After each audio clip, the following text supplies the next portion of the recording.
खूबसूरती का राज क्या है? खूबसूरती का राज एक बहुत सारी चीज़ें होती है, बट उनमें से सबसे पहली चीज़ है आपका खान पान।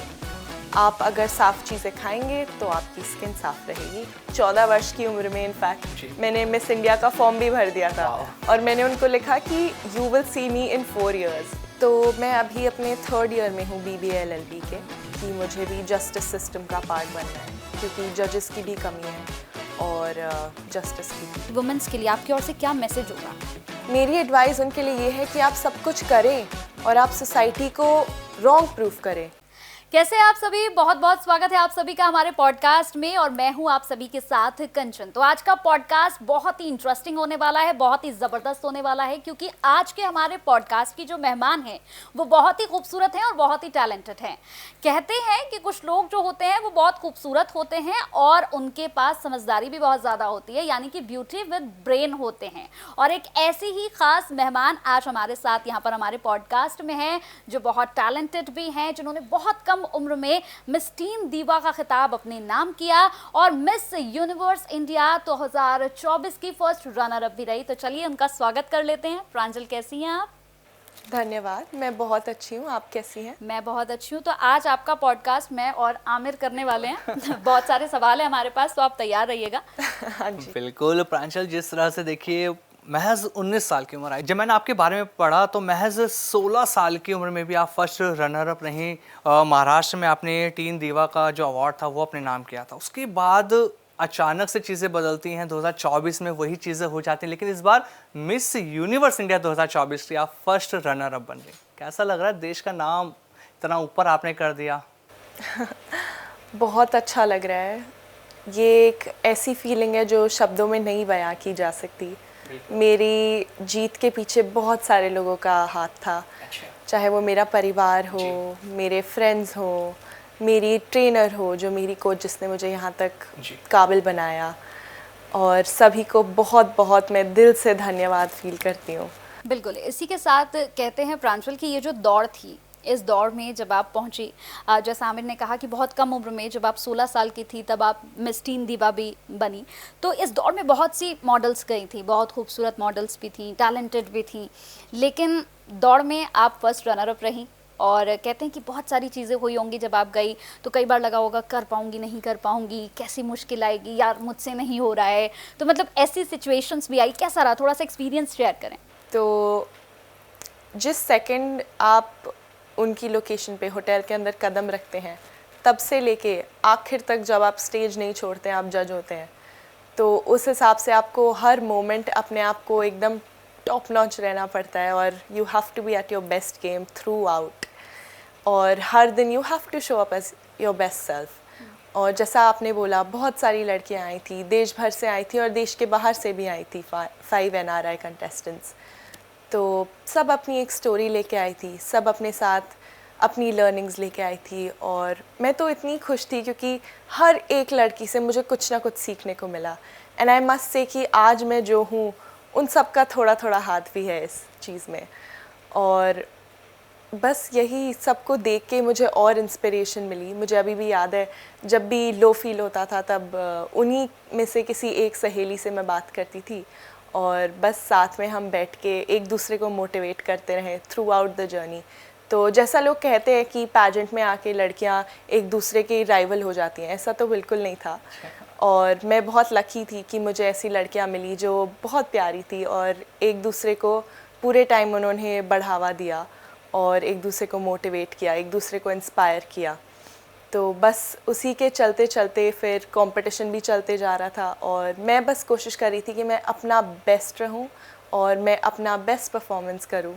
तो बस होते होते हो गया। मतलब यहाँ पे पहुँच गई होते होते। मतलब जो आपका ये जो सफ़र रहा, आपने कहा फैमिली का बहुत सपोर्ट है, क्योंकि ना किसी भी चीज़ में एक लड़की के लिए फैमिली का सपोर्ट बहुत ज़्यादा इंपॉर्टेंट हो जाता है। हाँ जी, हाँ जी। तो जब फैमिली ने आपको सपोर्ट किया तो कभी ऐसा लगा कि यार नहीं, मैं मॉडलिंग नहीं कर सकती? क्योंकि मॉडलिंग को ना आज की डेट में अगर हम देखें तो बहुत अलग नज़र से लोग देखते हैं कि यार मॉडलिंग करने जा रही है, छोटे कपड़े पहनेगी, अलग अलग तरीके से रहेगी, पता नहीं किससे मिल रही है, कहाँ जाएगी। आपकी फैमिली ने आपको सपोर्ट किया, आज आप यहाँ तक हैं। कब जहन में आया था कि अब मुझे मॉडलिंग करनी है और मुझे मिस यूनिवर्स तक पहुँचना है? मॉडलिंग तो मैंने काफ़ी बाद में आके सोची, अच्छा। जबकि उसका भी नज़रिया बहुत गलत है आजकल बिल्कुल। लोगों की नज़रों में। मुझे लगता है मॉडलिंग भी एक आर्ट है। कुछ लोग डांस करते हैं, कुछ लोग गाना गाते हैं, कुछ लोग मॉडलिंग करते हैं। और मुझे ये पता चला कि मुझे मिस यूनिवर्स इंडिया में जाना है। मुझे अभी तक याद है वो मोमेंट था, मैं अपनी लिफ्ट से घर जा रही थी अच्छा। और मेरी सोसाइटी की एक आंटी ने बोला कि आप बहुत लंबी हो, मिस इंडिया में चली जाओ। तो बस मैंने घर जाके यूट्यूब पे खोल के देखा और मुझे लगा ये मैं कर सकती हूँ, ये मुझे करना है। तो बस तभी से मैंने सोच दिया था कि मुझे मिस इंडिया में जाना है। और मुझे अभी तक याद है कि 14 वर्ष की उम्र में जी। इनफैक्ट मैंने मिस इंडिया का फॉर्म भी भर दिया था। वाओ। और मैंने उनको लिखा कि you will see me in 4 years, मतलब जब मैं एलिजिबल हो जाती हूँ। तो बस तभी से मैं फॉलो कर रही हूँ एंड तभी से ये एक सपना रहा है। और तब देखती थी कि ये सुंदर सुंदर गाउन पहन के, सुंदर सुंदर क्राउन पहन के लड़कियाँ चल रही हैं, मुझे एक दिन यहाँ ज़रूर पहुँचना है। और मुझे बस भी क्राउन पहनना है। ये तो हाँ सोच जी, लिया हाँ जी, होगा हाँ तभी। जी, बिल्कुल बिल्कुल। हाँ। और बस सालों से ये सपना रहा मेरा। उसके चलते ही मैंने फिर मिस टीन डीवा में भी पार्टिसिपेट किया एंड उससे भी मुझे काफ़ी एक्सपीरियंस मिला। तो ये एक पूरी जर्नी रही है, सालों की जर्नी रही है और सालों की मेहनत रही है। एंड बस आज मैं यहाँ पहुँच गई हूँ और मैं बहुत बहुत खुश हूँ। इसके साथ अगर आपकी मतलब पढ़ाई की मैं बात करूं यहाँ पे, तो एलएलबी आप कर रही हैं। हाँ जी। और मतलब पढ़ाई के साथ का मतलब ये जो प्लान था, ये जैसे आपने बताया कि मैं जा रही थी तो मुझे किसी ने कहा कि बहुत लंबी हो तुम, मिस इंडिया में जा सकती हो, मिस यूनिवर्स बन सकती हो, लेकिन पढ़ाई एलएलबी कर रही हैं। हाँ जी। तो मतलब ये जो ख्याल था, मतलब जब आप छोटी थी, जब 5th स्टैंडर्ड 6th 7th में जब पहुंची, तो मतलब हाँ ये जी। सोचा था कि एलएलबी करके एक वकील, एक जज बनना है, या फिर कुछ अलग करना है जीवन में जो बिल्कुल हट कर रहे? तो मैं अभी अपने 3rd ईयर में हूँ BBA LLB के। और इनिशियली तो मुझे डॉक्टर बनना था। फिर उसके बाद बड़े होते होते थोड़े प्लान्स चेंज हुए, तो मैंने डिसाइड किया कि मुझे लॉ करना है, कि मुझे भी जस्टिस सिस्टम का पार्ट बनना है, क्योंकि जजेस की भी कमी है और जस्टिस की भी। तो उसी हिसाब से फिर मैंने अपना माइंडसेट बनाया एंड मुझे पता था कि मुझे स्टार्टिंग से ही जस्टिस सिस्टम में ही जाना है एंड साथ साथ पैजेंट्री भी एक्सप्लोर करनी है, बिकॉज ये तो एक सपना था जो मैं कभी छोड़ने वाली थी नहीं। एज अ लॉ स्टूडेंट, मैं अगर आपसे ये जानना चाहूँ, आप उन लड़कियों के लिए क्या करना चाहती हैं जिनको न्याय नहीं मिल पाता?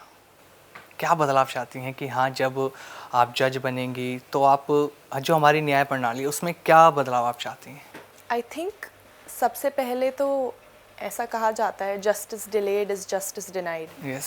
सो I will try my best कि मैं जल्द से जल्द चीज़ों पे अपना डिसीजन ले सकूं और डिसीजन दे सकूं। उसके अलावा मैं दिल से पूरी कोशिश करूंगी कि मैं सच में जस्टिस को टेबल तक ला सकूं और डिलीवर कर सकूं, क्योंकि आई थिंक वो बहुत इम्पॉर्टेंट है, सिर्फ मेरे लिए ही नहीं बल्कि लोगों के जज्बातों के लिए, लोगों के विश्वास के लिए, कि वो विश्वास रखे देश पे, विश्वास रखे देश की जस्टिस सिस्टम पे, बहुत बहुत ज़रूरी है। और मैं अपनी तरफ से पूरी कोशिश करना चाहूँगी कि मैं उस चीज़ को एक्चुअली सच कर सकूं। बिल्कुल। और बहुत से लोग जो हैं वो चाहते भी हैं कि कोई ऐसा हो जो उनके लिए आवाज़ उठाए, क्योंकि हमने देखा है कि बहुत से लोगों की आवाज़ें दबी रह जाती हैं। हाँ तो जी। बहुत अच्छा लगेगा अगर आप उनकी आवाज़ों को उठाएंगी। एक और सवाल है, जैसे पता चला है कि आपको वॉलीबॉल बहुत पसंद है और आप नेशनल लेवल की प्लेयर भी है, मतलब बहुत कॉलेज में भी अच्छे से बहुत खेलती हैं, तारीफ़ें बहुत बटोरी है इस गेम को लेकर आपने, तो इसमें कैसा आपका इंटरेस्ट है? मेरी मदर मुझे बुलाती हैं jack of all king of none, but I still believe it's better than just the king of one. So मैं सब कुछ करना चाहती हूँ और मैं सब कुछ करती हूँ। तो उसी में से एक चीज़ वॉलीबॉल भी है। मैं स्पोर्ट्स में, मेरा पहले से ही इंटरेस्ट रहा है, मैं स्कूल में भी भागती भी थी और खेलती भी थी। तो कॉलेज में आके मैंने उसको कंटिन्यू किया और वॉलीबॉल एज अ स्पोर्ट मैंने चूज़ किया एंड कंटिन्यू किया। तो उसी से हम कई जगह गए वॉलीबॉल खेलने, कई जगह पे हमने फर्स्ट प्लेस भी हासिल की, मैंने और मेरी टीम ने। एंड बस इस स्पोर्ट में बहुत मज़ा आता है एंड फोकस बने रहना चाहिए। मतलब वही बच्चा है कि सब कुछ करना चाहती हूँ मैं, सब कुछ करना चाहती कुछ हूँ छूटना मैं। नहीं चाहिए कुछ भी लाइफ नहीं, में। हाँ, कुछ भी नहीं, मतलब कुछ भी नहीं छूटना चाहिए, मॉडलिंग भी करनी है और आगे जाके मतलब लोगों के लिए भी काम करना है। बिल्कुल बिल्कुल। आपने जो कहा, जब आपने मिस यूनिवर्स का फॉर्म भरा तो आपको एक आंटी ने कहा कि यार बहुत लंबे हो, मिस यूनिवर्स आप बन सकते हो। हाँ जी। आपने गूगल पे आके सर्च किया। हाँ जी। आज लोग आपको सर्च करते हैं प्रिया। मतलब कैसा लगता है जब ये पता लगा कि अब सोशल साइट पे सबसे ज़्यादा सर्च कौन हो रहा है? प्रांजल प्रिया। बहुत अच्छा लग रहा है। तो इंटरनेशनल लेवल पर कहाँ देखना चाहते हैं अब आगे आप खुद को? जैसे मैंने पहले बोला कि ये एक सपना है जो मैं कभी छोड़ूंगी नहीं। बिल्कुल। तो किसी दिन तो मैं इंडिया को रिप्रेजेंट करके रहूंगी ही रहूंगी। शानदार। और रिप्रेजेंट ही क्या, बल्कि मैं इंडिया के लिए क्राउन भी वापस लाना चाहती हूँ। तो ये एक सपना है जो मैं आज भी अपने साथ लेके बैठी हूँ, चाहे मैं फर्स्ट रनर अप बनूँ या कुछ ना बनूँ। ये एक चीज़ है जो मुझे बनना ही बनना है, और ये मैंने ठान ली है, ये लत है, ये एक ज़िद है, और पूरी तो करके ही रहूँगी मैं किसी दिन। उसके अलावा आज लोग मुझे देखते हैं, मैं बस यही होप करती हूँ कि वो मुझे देख के वो लोग भी इंस्पायर हुए, उनको भी लगे कि मैं भी कुछ कर सकती हूँ। जैसे मुझे जब मैं छोटी थी, जब मैंने शुरू किया था ये सब देखना, तब मानुषी चिल्लर बनी थी मिस वर्ल्ड। तो उनको देख के मुझे लगा कि मैं भी कर सकती हूँ, एंड आई होप कि मुझे देख के किसी और बच्ची को लगे कि मैं भी कर सकती हूँ। जैसे फर्स्ट रनर अप आप रही हैं, तो इसके बाद तो लाइफ में बहुत चेंजेस आए होंगे अभी तक, मतलब बदलाव। अब जैसे पहले क्या होता था, प्रांजल घर से निकलती थी, कॉलेज जाती थी, ट्यूशन जाती थी, बैग लेके घर से निकल रही हैं अपने डेस्टिनेशन के लिए, तो वो अलग था। वो प्रांजल प्रिया बदल गई है। अब जब घर से निकलेगी तो लोग कहेंगे प्रांजल जा रही है। तो अब जो सारी चीज़ें हैं वो चेंज हो गई हैं, लेकिन इसके साथ अब एक और एंट्री शुरू होती है, मूवीज़ भी ऑफर होंगी, आपको मौका भी मिलेगा आगे बॉलीवुड में काम करने का, मूवीज़ में काम करने का। तो कैसी मूवीज़ करेंगी, मतलब कि मैं ऐसी मूवीज़ करना चाहती हूँ या मैं ऐसी एक्ट्रेस बनना चाहती हूँ, कुछ ऐसा? मैं कुछ पहले से सोच के नहीं बैठी हूँ, कुछ प्री डिसाइडेड नहीं है। एक चीज़ मैं अपने आप को बोलती हूँ कि the universe will bring me to my highest good, which means जो भी मेरे पास आएगा वो अच्छे के लिए आएगा, जो मेरे पास नहीं आएगा वो अच्छे के लिए नहीं आएगा। तो जो मेरे पास आएगा मैं उसको ज़रूर कंसिडर करूँगी, and as I said I want to explore everything. तो बिल्कुल I am open to all opportunities. तो आपको कौन सा सबसे बॉलीवुड सेलिब्रिटी ज़्यादा पसंद है कि हाँ यार मुझे भी उसकी तरह बनना है अगर मैं बॉलीवुड में एंट्री करती हूँ तो? ऐसा तो मैंने कुछ सोचा नहीं है। बहुत ज़्यादा अच्छे अच्छे सेलिब्रिटीज़ हैं इंडिया में, बहुत अच्छे टैलेंट्स हैं। तो मेरे ख्याल से आलिया भट्ट मुझे बहुत पसंद है, एंड उसकी एक्टिंग हमने we seen time and again कि वो बहुत अच्छा अपने आप को प्रूव कर रही हैं। तो आलिया भट्ट, और मेरे ख्याल से दीपिका पादुकोण भी, मैं उनके साथ एक्ट करना चाहूँगी ज़रूर। ठीक है, अगर इसके साथ बात करें प्रांजल, तो वुमेन सेफ्टी की जैसे हम बात कर रहे हैं, वुमेन सेफ्टी को लेकर आपका क्या राइट रहता है, मतलब आप क्या चाहती हैं वुमेन सेफ्टी को लेकर, क्या होना चाहिए और एक्स्ट्रा? क्योंकि हमेशा वुमेन सेफ्टी को लेकर हमने देखा है कि सवाल उठते हैं, आवाज़ें उठती हैं, लेकिन वुमेन सेफ्टी का आज भी मुद्दा जो है वो वैसे का वैसा ही है। तो प्रांजल क्या चाहती हैं वुमेन सेफ्टी के लिए, क्या होना चाहिए? वुमेन सेफ्टी एक ऐसा इशू है जो बहुत टाइम से चले आ रहा है, और अनफॉर्चुनेटली अभी तक इसके लिए जो स्टेप्स लिए जाने चाहिए वो अभी तक नहीं लिए गए हैं। तो पहली चीज़ तो मैं चाहती हूँ कि ये प्रॉब्लम ग्रास रूट लेवल से ख़त्म होनी चाहिए, जो कि है कि अपने घरों पे आप बताइए अपने बेटों को, अपनी बेटियों को कि दूसरों की इज़्ज़त कैसे करते हैं और दूसरों को इज़्ज़त कैसे देते हैं, क्या सही बर्ताव है, क्या सही बर्ताव नहीं है। ये जब हम अपने बच्चों से शुरुआत करेंगे तभी ये प्रॉब्लम असली में जाके ख़त्म होएगी।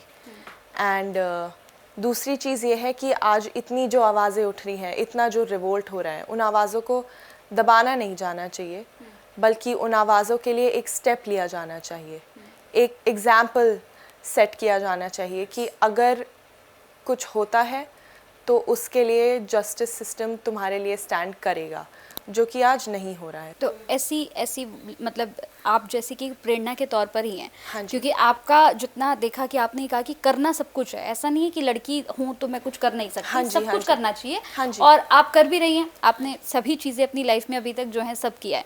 तो ऐसी लड़कियों के लिए, ऐसी वुमेन्स के लिए आपकी ओर से क्या मैसेज होगा? मेरी एडवाइस उनके लिए ये है कि आप सब कुछ करें और आप सोसाइटी को रॉन्ग प्रूफ करें, क्योंकि हमने देखा है कि males since a very long time have had a head start, and लड़कियों को वहाँ तक पहुँचने के लिए बहुत टाइम लगा है। तो अब इतना टाइम लगा है तो आप अपने आप को प्रूफ करिए। आपको जो मना करे उसको बोलो कि हट जाओ साइड, और अपने सपनों को कभी भी ना भूलें और आगे बढ़ते रहें, चाहे कोई आपको कुछ भी बोले। अच्छा प्रांजल, मैं आपसे एक छोटी एक दो चीज़ें बस पूछता हूँ इस पॉडकास्ट के आखिर में। जिस तरह से सबसे पहले तो मुझे आप ये बताइए आपकी खूबसूरती का राज क्या है? शायद मुझे नहीं पूछना क्योंकि चाहिए। बहुत से लोग पॉडकास्ट देख के कहेंगे कि मैडम क्या लगाती हैं, ये पता और लग जाए कि इतनी खूबसूरत हैं बिल्कुल। कैसे। मेरे ख्याल से सबसे पहले तो जो आपके अंदर होता है वो ही बाहर निकल के आता है।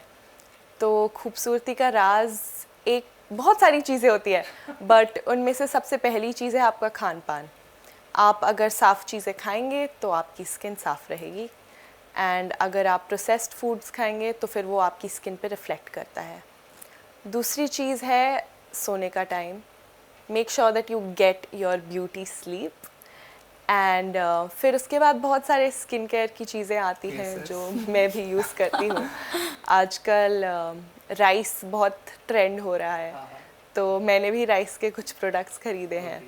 फिर आजकल मैं घी से अपना मेकअप उतारती हूँ to get even more on that natural side. और मैं होममेड मास्क बहुत लगाती हूँ। मैं कोशिश करती हूँ कि मैं बाहरी प्रोसेस्ड मास्क ना लगाऊं, तो मैं भी बेसन, हल्दी, शहद सब मिक्स करके कुछ ना कुछ मेरे मुंह पे लगा ही लेती हूँ। हाँ, मतलब प्रांजल के शौक वैसे ही हैं, मतलब लोग कहेंगे ठीक है, मतलब घर पे बेसन घी लगा के भी हम प्रांजल जैसे खूबसूरत तो बन सकते हैं। बिल्कुल बिल्कुल। जब इतने खूबसूरत आप हैं तो हम यही उम्मीद करेंगे कि बहुत जल्द आप मिस यूनिवर्स का जो क्राउन है पहनकर एक बार हमारे साथ इस पॉडकास्ट में फिर से बैठें। और हम इंतज़ार करेंगे कि बहुत जल्द आप पहन कर आएँ और फिर हम ऐसे ही आपके साथ बैठे और फिर कहे कि भाई इस बार जो बधाइयाँ हैं वो और ज़्यादा हैं, क्योंकि इस बार जो है मिस यूनिवर्स बिल्कुल के हमारे साथ हम साथ। बैठे हैं। तो बहुत अच्छा लगा आपके साथ मिलके, और ये छोटी छोटी बातें आपकी हमेशा याद आएंगी बिल्कुल। हमें। बहुत अच्छा लगा। आप ऐसे ही आगे बढ़ते रहिए, प्रेरणा बनते रहिए, क्योंकि आज के समय में देखिए क्या है, वुमेन्स को ज़रूरी है, लड़कियों को ज़रूरी है कि उनको कोई आगे बढ़ाए।